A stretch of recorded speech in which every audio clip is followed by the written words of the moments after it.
Bonjour, bienvenue aux Femmes CPA de la finance. Mon nom est Geneviève Motard, je suis présidente et chef de la direction de l'Ordre des CPA. J'ai le grand bonheur aujourd'hui de m'entretenir avec Aïssata Diallo, qui est première directrice chez PwC en rapport de certification de durabilité. Bonjour Aïssata, bienvenue, ça fait grand plaisir de t'accueillir. Bonjour Geneviève, ça me fait plaisir d'être ici.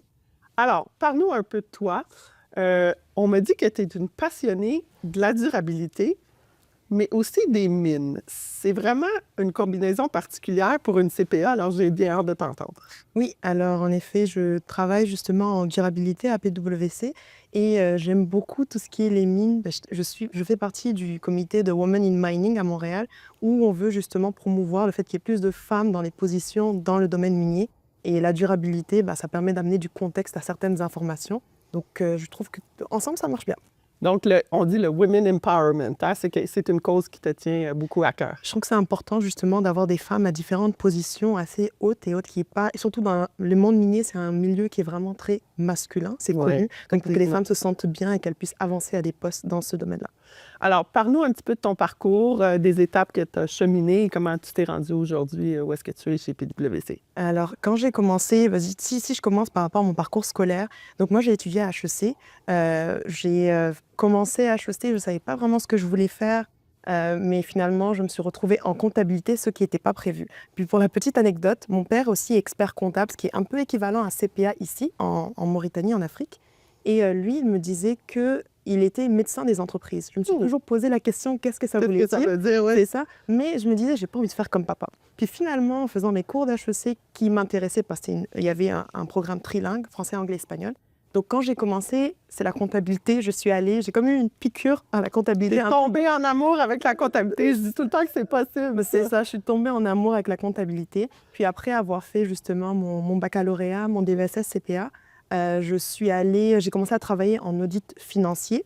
Et à PwC, justement, j'ai fait environ 5 ans et demi en audit financier, principalement avec des compagnies minières. D'accord. Et comme je faisais avec les compagnies minières, il y avait tout le temps des questions sur l'environnement. Qu'est-ce qu'on fait en fait avec l'endroit où il y a la mine après justement l'extraction? Et c'est là où je me suis posé les questions. L'information non financière est aussi importante. Donc je me suis tournée par la suite pour faire comme un master en tout ce qui est questions non financières, ESG. Et je suis rentrée dans tout ce qui est rapport et certification en ESG, ce qu'on appelle environnement, social et gouvernance. Et comment ton titre de CPA, parce que tu dois être dans une équipe qui est multidisciplinaire, hein? Certains sont CPA, d'autres des profils en finance. Comment ton parcours ou ton titre de CPA vient complimenter l'équipe? Alors, en tant que CPA, c'est vraiment intéressant parce qu'on amène justement cet œil, on arrive à comprendre les nouvelles réglementations assez facilement et on arrive à vulgariser certaines informations. Donc, ça permet à apporter un œil que d'autres personnes ne l'ont pas forcément. Dans mon équipe, il y a des personnes qui sont justement pas CPA, mais de plus en plus, d'ailleurs, il y a des CPA qui s'en viennent en durabilité et on a besoin de CPA pour pouvoir comprendre ces nouvelles informations, la vulgariser et pouvoir permettre d'apporter de la confiance à l'information non financière qui est nécessaire pour prendre des bonnes décisions éclairées. Bien, je suis contente de t'entendre parler parce que c'est vraiment un domaine qui représente plein d'opportunités, je pense, pour le métier. La durabilité, pour notre relève, les plus jeunes, c'est vraiment un sujet qui est très, très proche de leurs valeurs. Alors, je ne sais pas si tu es d'accord avec ça. Entièrement, parce que lorsqu'on parle de durabilité, encore comme je mentionnais tout à l'heure, tous les enjeux qui sont environnementaux, le climat, tout ce qui est social, la diversité, et ce qui est gouvernance, et tout ce qui est risque et cybersécurité. Puis on voit qu'il y en a de plus en plus besoin. Les utilisateurs se posent tout le temps des questions, mais comment est-ce que je dois faire cet achat-là ou pas? Et donc, ils vont se poser ces questions-là et ils ne savent pas s'ils peuvent avoir confiance à l'information. C'est pour ça qu'il y a de plus en plus de réglementation. Et comme il y a de plus en plus de réglementation au Canada, nous, on est là pour justement s'assurer que l'information qui est dehors, elle est sûre et qu'il y a de la confiance. Elle est fiable. Et donc, c'est quoi les compétences que ça prend dans ton métier pour justement apporter cette confiance-là à l'information? Donc, en tant que CPA et en durabilité, on est en mesure, c'est nécessaire, moi je dirais d'abord d'être curieux, parce qu'il y a tout le temps d'être curieux et aussi d'être agile, parce qu'il faut pouvoir s'adapter.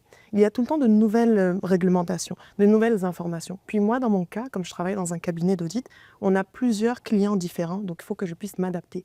Et lorsque je m'adapte et que je suis curieuse, j'arrive à aller chercher l'information, qu'on arrive, désolé l'anglicisme, de problem solver, d'aller trouver des solutions à différentes situations. Et donc, c'est vraiment, moi, je pense, la curiosité. Tu vas travailler avec des personnes partout pour comprendre comment est-ce que tu peux trouver la bonne information. Et est-ce que, et là, je vais mettre les mots dans ta bouche, mais est-ce que c'est ça qui fait que c'est populaire? On vient vraiment créer de la valeur pour les entreprises dans un rôle comme le tien? Entièrement, parce que lorsqu'on parle de valeurs, certaines personnes ont des définitions différentes de valeurs, mais souvent, on va parler des actionnaires, la valeur, c'est ce qui rentre dans la poche pour la fin, mais aussi monter le prix du stock. Exact. Ouais. Mais maintenant, pour les employés, eux, ils veulent être sûrs que où est-ce qu'ils travaillent, il y a un bon code d'éthique, que c'est sûr qu'ils ont une pérennité dans leur travail. Les clients, eux, ils veulent s'assurer que le service, puis ce qu'ils achètent, c'est de la qualité, puis qu'il n'y a pas de problème de travail forcé ou quoi que ce soit. Donc, c'est vraiment permettre aux gens d'avoir des décisions éclairées et tout ce qui est la durabilité apporte du contexte à l'information et ça permet, comme je disais, de faciliter la prise de décision. Alors, une jeune femme brillante comme toi, tu dois travailler beaucoup. Comment tu intègres ta vie personnelle, familiale à ton travail? C'est souvent un sujet qui est très populaire quand on parle de Women Empowerment. Vraiment. Et surtout aussi lorsqu'on parle d'un cabinet d'audit, parce qu'il y a souvent, ça fait maintenant 8 ans que je travaille en cabinet d'audit, donc il y a toujours cette idée qu'on travaille énormément.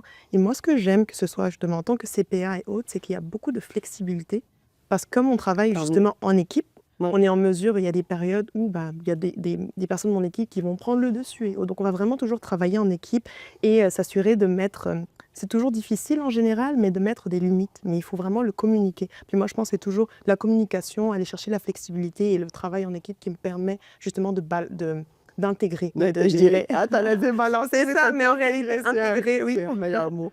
Tu es nouvellement membre de l'Association des femmes en finance. Tu découvres cette belle organisation. Parle-moi un petit peu. Qu'est-ce que tu penses que ça t'apporte? Je suis vraiment contente de faire partie de cette organisation-là parce que j'ai toujours beaucoup travaillé avec des personnes dans le monde minier. J'ai plein de clients qui sont dans les banques et en finance. Puis en général, les finances, ça intègre énormément de choses, que ce soit dans toutes les sphères, il y a quelqu'un en finance qui travaille ici. Et donc, j'ai vu qu'il y a plusieurs ressources qui sont disponibles, il y a plusieurs événements et aussi toute cette connexion que je peux avoir avec les membres existants. Donc ça, je suis contente. Super. Mesdames et messieurs, Aïssata Diallo, au plaisir. Merci.